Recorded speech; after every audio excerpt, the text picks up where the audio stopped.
Hello, this is Melon. I am watching a video that was requested from a few people, but I was also requested this video back in episode 3 to watch after episode 11, which is the end of season 1. So this is showing the genius of Sword Art Online, fixing what's broken. This is part 1, it's 20 minutes long, and I'm going to be reacting to both videos before I post episode 12. I haven't reacted to episode 12 yet, so this is just the video beforehand. So I'm probably gonna post episode 12 like Friday or Saturdays when I usually do. These two videos are gonna be posted throughout the week.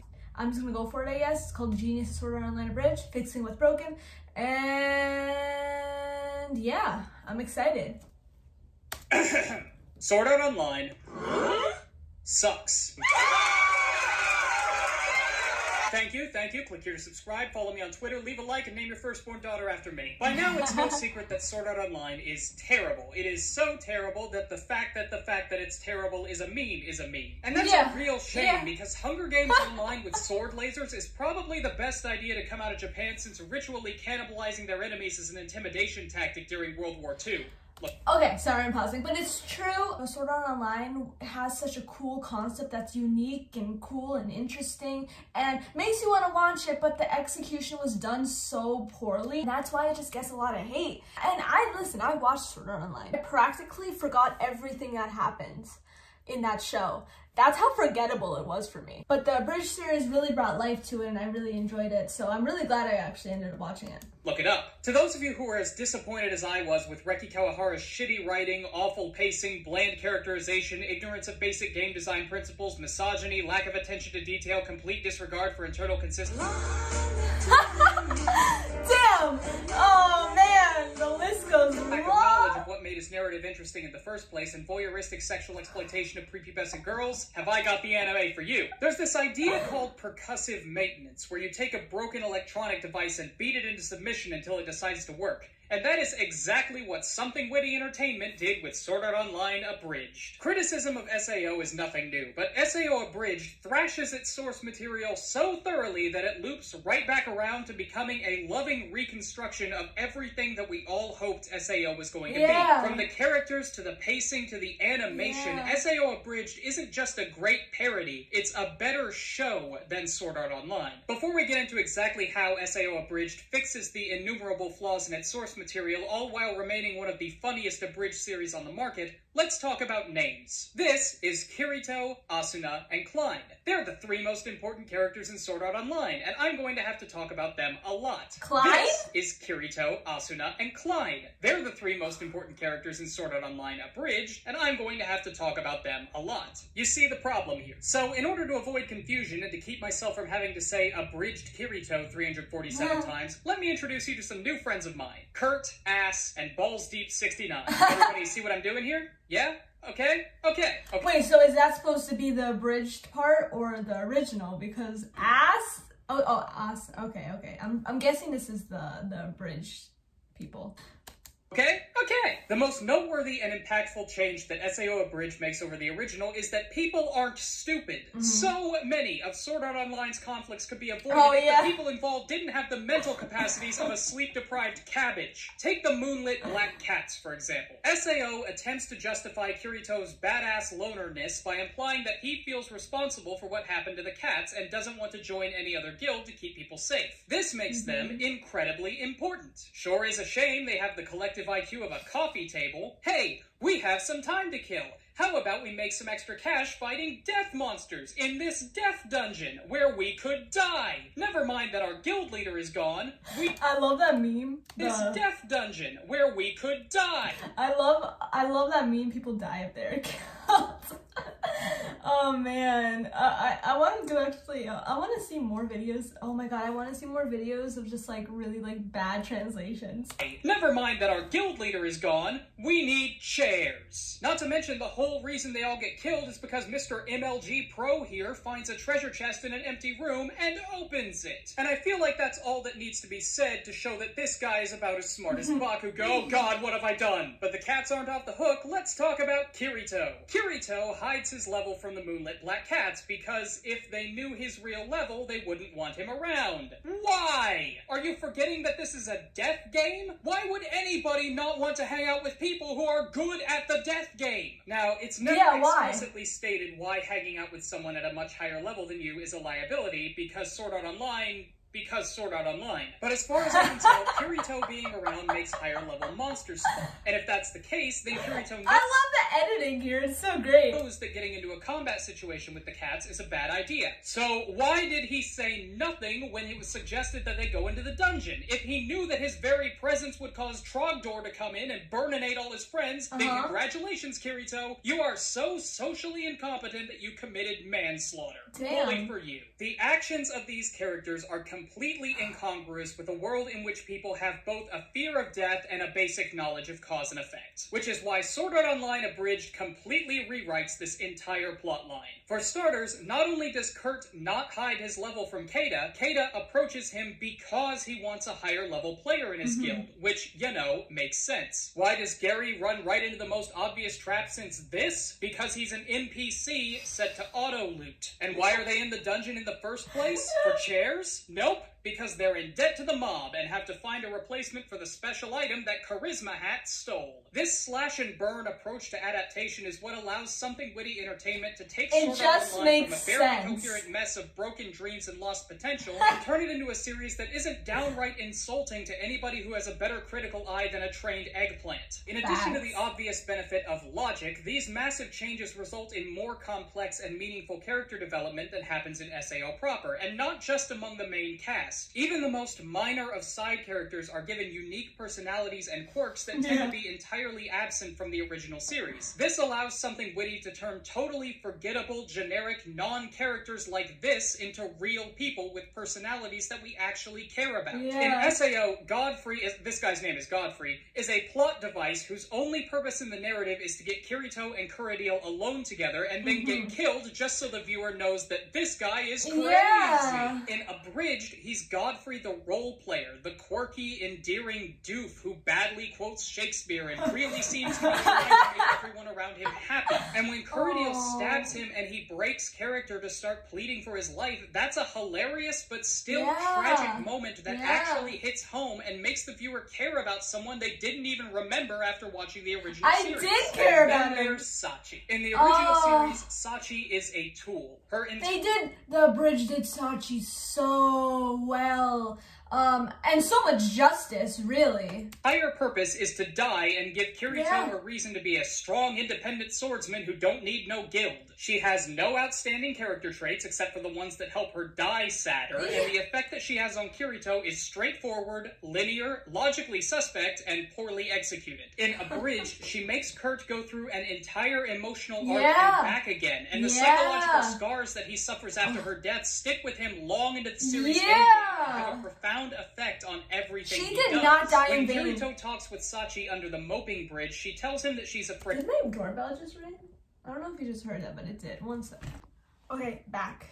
Afraid to die, which is reasonable, but also true of literally anybody else, and does nothing to endear us to her character any more than we're endeared to this guy. Kirito answers that he won't let her die. Then she dies anyway, and he's sad. In the Abridged series, Sachi's impact is much deeper and more nuanced than it is in the original. When the whole guild gets wiped in the Abridged series, it's not because some inhumanly idiotic disgrace to the species falls for an obvious trap, it's because Sachi sets an NPC to auto-loot because she thinks it will save time. This is a multi-layered tragic moment that enhances our sympathy for two different characters. First of all, Sachi was terrified that she was going to be the one to get her friends killed, but instead of it being an accident caused by her bad connection, the deaths of her friends were entirely the result of an avoidable mistake that was completely under her control. This is undercut a little bit, since her party in the Abridged series consists entirely of NPCs, but it's still way more impactful than, I hit my level and now you're dead! The effect on Kurt is significantly deeper as well.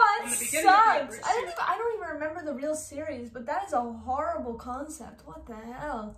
Kurt has been a self-assured, overconfident dickbag with a superiority complex who sees the suffering of weaker players as a source of entertainment. He says he doesn't want to team up with other players because they're a bunch of mouth-breathing neckbeards, and Diabel praises him for being so wise when he goes on his rant about how lions don't concern themselves with the opinions of sheep, reinforcing that he is right to see the people around him as useless, inferior beings. When Sachi tells him that she's afraid her lag is going to get everyone she loves killed, Kurt is confronted with something that he can't find a way to mock, which makes him question his cocksure attitude for the first time in the series. The ensuing conversation makes Kurt see the error of his ways, and he resolves to stop being a sociopathic fuckmuncher and give people a shot. Sachi is Kurt's... Kirito Abridged, at least, or Kurt's, had so much character progression. Wow. Way of giving humanity a chance to prove its worth. He lets himself be vulnerable to one person, one time, and that vulnerability is immediately and harshly kicked in the dick. Sachi's death reconfirms for Kurt that his former distance attitude was correct, and that allowing people to get close to you won't cause anything but pain. This is further shown when he talks with Balls at the end of the episode. Since they first met, Kurt has always referred to Klein by his screen name, Balls Deep 69, as a way of having some small bit of power over him. When he's going after the item from the Christmas event, Klein tells him that there's a chance it can resurrect players, and that knowledge gives Kurt just a little bit of hope that his vulnerability towards Sachi wasn't completely wasted. As a result, he responds, "Thank you, Klein," showing this other player a rare sign of respect. After risking his life against Smurf Santa to have a chance at saving Sachi, Kurt is rewarded with a hat for his trouble. Now, his attempts to show faith in humanity have been... I like the hat, though. Because he was number one! Foiled 3 times. First, when Sachi died. Second, when the hope at reviving her was taken from him. And third, when Klein betrayed him by giving... I remember watching that episode in the Abridged, and I was like, damn, that's kind of sad. They actually did that moment pretty, well in the Abridged series, that hope in the first place. Even if Sword Art Online had accomplished what it set out to do with Sachi's character, Kirito wouldn't have had an arc so much as a straight line going from a relatively nice, sociable dude who's a bit on the awkward side to a self-imposed pariah who's too afraid of getting other people killed to join up with them. In Abridged, he starts with posturing and presenting himself as a total ass who doesn't care about humanity at all, while actually really wanting people to like him. Then he gets that point of view reaffirmed after the fight against Ilfang, then questioned by Sachi, then reaffirmed by Sachi, then questioned by Balls, then reaffirmed by Santa in an emotional cycle that beats him down so far into the dirt that he thanks Balls for showing him that there was still a part of him that could love people, because now that he knows where to find it, he can kill it forever.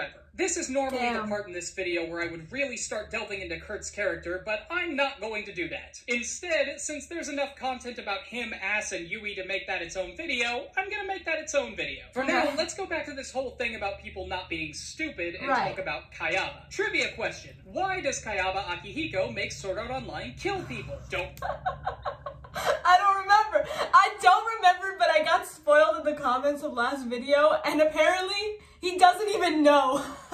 I was watching the Abridged series, and they were explaining that, he had a bunch of glitches and shit, and I was like, oh, I actually thought that was the reason at first, but apparently he doesn't even remember why he did this.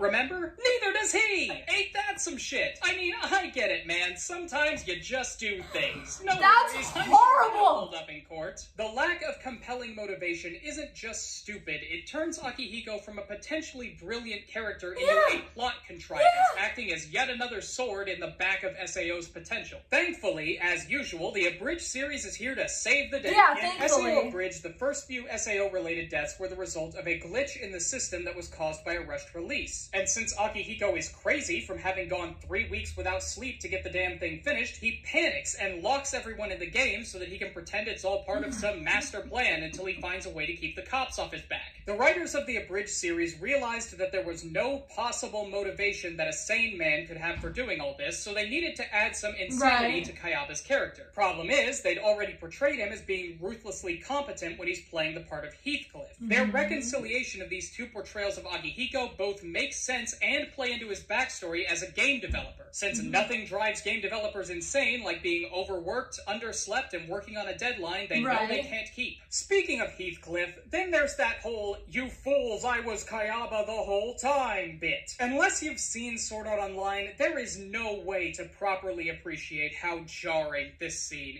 is. We all know that SAO has pacing problems, but there is a big difference between lingering on one scene a little bit too long and ending the story 25 floors early because the writers just got bored. And the way this happens doesn't even make sense. Yeah. There are two key pieces of evidence backing up Kirito's shocking revelation that the leader of the Knights of the Blood Oath was actually Kayaba Akihiko in a pair of Groucho Marx glasses. He moved really, really fast one time, and there's nothing less fun than watching someone else play an RPG. With the first part, Kirito seems to forget that Sword Art Online is an irreparably broken game. The unique skill system makes it so that there's nothing stopping a player from being able to do pretty much anything, including moving lightning fast and blocking an otherwise perfectly placed attack. As for watching someone else play an RPG, I'm subscribed to this little channel called The Game Grumps, who just finished a playthrough of Breath of the Wild. Give that a gander, Kirito, and tell me how boring it is watching people play RPGs after you've vicariously experienced Dan and Aaron's perfect friendship. The kind of friendship that you know is absent from your own life because you never developed social skills in high school, and now you don't know how to talk to people because you're a shut-in NEET who spends every day writing YouTube videos about shitty anime while drinking raw Baileys at noon in your apartment in Belgium. The Abridged series plants the seeds of Kaiba's true identity in the first episode when final form floating personification of death Kaiba references Tron and Scanners. After he visits those movie references continue. These allusions to Kaiba's favorite films create a narrative through line that allows Kurt to turn a long series of individual events into a strong case against the leader of the game's strongest guild. Or at least a stronger case than nobody could beat me in a fight without cheating. And the movie references don't only serve to make Kaiba's alter ego make sense, they also create a connection between him and Kurt. Kurt also constantly makes movie references throughout the series, which reflects the way in which he and Akihiko I didn't actually catch that when I was first watching it, because I barely watch movies, I don't know. They're both massive nerds with no friends who are tired of living in a world where everyone they know is intellectually Isekai, baby! Getting trapped in this game is probably the best thing that's ever happened to both of them. When Kaiba finds out that Kurt gets his movie references, he is overjoyed at having finally found someone who understands him and his misanthropic tendencies. The problem is that Kurt has undergone a whole character arc at this point and has begun to legitimately care about humanity, thus breaking the bond between him and Kaiba, which is represented when Kurt stabs Kaiba while quoting Mythbusters, and Kaiba attributes the quote to Dungeon Master, a film that Kurt has never even heard of. And if that wasn't enough, then during the last scene with Kurt and Ass, when Kurt finally says "I love you" to her for the first time, she says "I know," quoting Han Solo in Battlestar Galactica. Ass's use of a movie reference here cements Kurt's progress as a character. Oh, bitch. I was about to say, I literally remember, I'm like, yo, you didn't say it back. Like...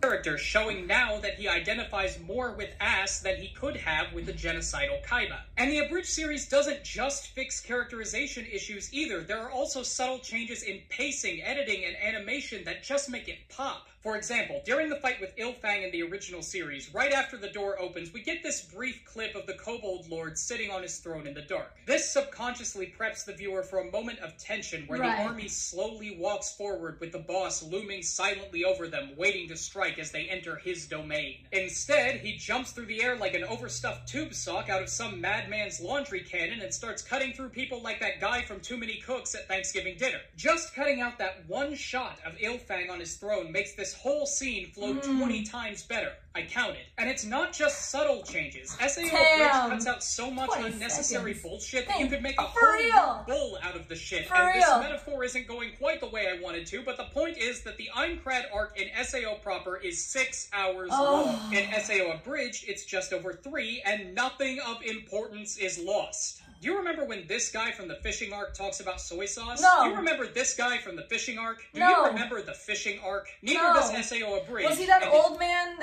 in the honeymoon? It's better for it. Then there's the OP. My god, does this series have a stellar OP. I mean, Jeff isn't going to want to fuck it, but he's also not going to want to beat it hard enough to make small children uncomfortable like he did with the OPs of SAO Pro. Why didn't I just say opening? Why did you say OP? If nothing else, the OP is short and well edited with a fantastically it was so good. That actually plays during the oh, it was perfect. The opening was literally perfect, and oh my god, I loved when they brought it back. Oh, it was just fantastic. I feel like more series are doing that now, like animes. They're actually like bringing back music. I mean, Black Clover's done that, My Hero Academia's done that, Demon Slayer's done that, and it's been amazing. Maybe not the whole opening, putting songs with lyrics instead of just like OSTs. Putting songs with lyrics in like fight scenes of animes. It's like a thing that's happening, and I freaking love it. I'm so glad they did it here in the Abridged series, but they brought it back to the opening, which reminds me of Black Clover, honestly. But oh, it was so good. The opening was perfect. I don't know how SAO managed to fuck up the most obvious and badass anime trope of all time, but there is nothing more hype than hearing the first bars of the opening theme song while the main character and the big bad evil guy stare each other down. And then the way the music abruptly cuts out when Kurt's on Kaiba's shield really sells his desperation and the sense of defeat he feels at having finally been tested when so much was on the line. But the most impressive change to me is the subtle edits made to animation in the series. And I'm not talking about making characters roll their eyes or the addition of new characters. I mean the minor tweaks that don't do anything to make the episode funnier, but that seriously improve the quality of the show. What exactly? The best example of this is the fight between Yui and this sentient Halloween costume. When Yui summons her sword in SAO proper, it's a little girl with big sword moment. And that's fine, but the idea of an unstoppably badass 9-year-old girl is kind of tired at this point, and it doesn't tell the viewer anything new about Yui except that she can summon a big sword. When this scene happens in the Abridged series, there's this cool distortion effect that really sells the idea that she's hacking into the system to gain access to powers that she shouldn't be able to use. It takes advantage of the setting and Yui's identity as an... Wait, what's the difference? I mean, I can't really... Is there really that much of a difference? Because I'm not even gonna lie, I got copyright claimed during this part. So what did they distort? I'm kind of pissed. What did they distort? Tell me, because I had to put a blue screen at this part because I think actually, maybe not, but distortion effect that really sells the... What's the difference? Is this just me? Idea that she's hacking into... Okay, like, I see here, but, here, okay. It's not, like, clear. Okay, I get it now. The system to gain access to powers that she shouldn't be able to use. It takes advantage of the setting and Yui's identity as an AI while creating a link between this scene and the one where she explains that the system is going to delete her code. This animation tweak didn't have that's to actually kind of Nobody would have expected it to happen, but they did it anyway because they knew it would improve the show. And that's the really special thing about SAO Abridged. There are so many lazy Abridged series out there trying to cash in on the popularity of the trope, and almost none of them do anything to improve on their source material. You know what, but I do appreciate Abridged series. Even when they're in the beginning, they don't have money probably, they're trying, but most of the time, Abridged series, if they get popular, the quality improves as well. But sometimes if one were to just start an Abridged series, they don't have the budget to like do as amazing as Sword Art Online has done. But the concept and everything that they changed, like the plot holes, fixing all the plot holes and making it just make sense, fixing what's broken, basically, was brilliant. SAO Abridged clearly comes from a place of deep respect for what Sword Art Online could have been, and the creators go above and beyond to make good on all of the promise that Aincrad had. And I'm glad they did, because I wanted to like Sword Art Online. I think most of us wanted to like Sword Art Online, and now, thanks to SomethingWittyEntertainment, I can.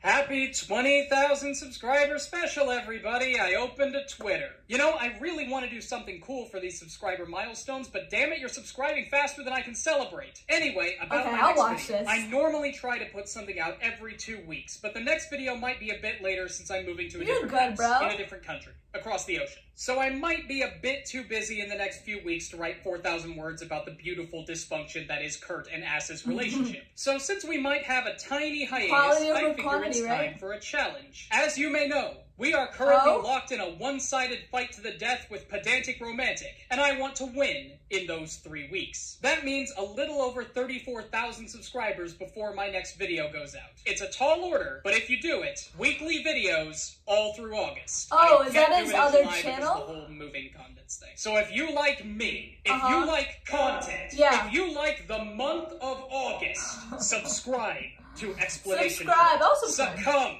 to exclamation point. Spread the word of exclamation. Spread the word. Subscribe.